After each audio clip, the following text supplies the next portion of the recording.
Hi friends, আমি Simita cooking নকে সবাইকে অনেক অনেক স্বাগত। আজকে তোমাদের জন্য নিয়ে চলে এসেছি একটি জলখাবারের রেসিপি। আর আজকে আমার রেসিপি হলো ওটস অমলেট। ওটস অমলেট বানানোর জন্য এখানে দেখো আমি গাজর, ক্যাপসিকাম, ফুলকপি আর পেঁয়াজ এই সবজিগুলোকে আমি ভালো করে কুচিয়ে নিয়েছি। এবার একটা বাটি নিয়ে নিলাম, বাটিতে আমি নিয়ে নিচ্ছি ডিম। এখানে আমি 3টে ডিম নিয়ে নিয়েছি। তো এই ডিমগুলোকে ভেঙে আমি বাটির মধ্যে রেখে দিচ্ছি। দেখো 2টো ডিম দিয়ে দিলাম, এবার আর একটা ডিম দিয়ে দেবো। আমি টোটাল 3টে ডিম আমি নিয়েছি এবং এটাকে ভেঙে আমি বাটির মধ্যে দিয়ে দিলাম। এবার এর মধ্যে দিয়ে দেব যে সবজিগুলো কুচিয়ে রেখেছি সেই সবজিগুলো প্রথমে দিয়ে দিচ্ছি। দেখো ফুলকপি, এবার দেব গাজর, গাজর দিয়ে দিলাম, আর দিয়ে দিচ্ছি ক্যাপসিকাম, এবার দিয়ে দিচ্ছি পেঁয়াজ কুচি।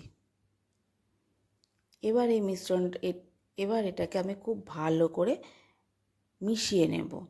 ডিমের সঙ্গে এটাকে খুব ভালো করে আমি মিশিয়ে নেব। দেখতেই পাচ্ছ খুব সুন্দর করে কিন্তু এটাকে আমি এখন মিশিয়ে নিচ্ছি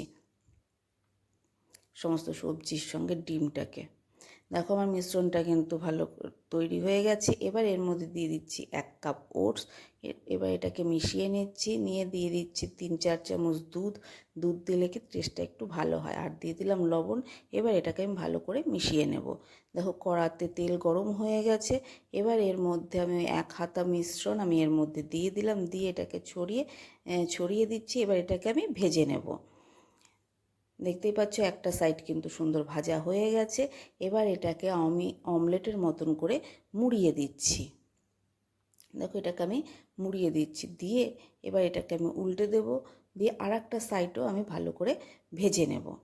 দেখো আমি এটাকে উল্টে দিলাম, দিয়ে এবার আর একটা সাইড আমি ভালো করে ভেজে নেব, নিয়ে এটাকে আমি নামিয়ে নেব। আর এইভাবেই আমি বাকি অমলেটগুলো তৈরি করে নেব। তাহলে তোমাদের রেসিপিটা কেমন লাগলো অবশ্যই কিন্তু জানিও। আর বাড়িতে যদি বাচ্চা থেকে থাকে তাহলে স্কুলের টিফিনেও কিন্তু এটা খুব ভালো লাগবে খেতে, এটা কিন্তু করে দিতে পারো। তাহলে চলো আজকের মতন এ পর্যন্তই। আবারও আসবো অন্য কোনো দিন অন্য কোনো রেসিপি নিয়ে। তোমরা সবাই খুব ভালো থেকো, সুস্থ থেকো। আর আমার এই রেসিপিটা যদি ভালো লেগে থাকে তাহলে একটা লাইক করে আমার পাশে থেকো। চলো টাটা।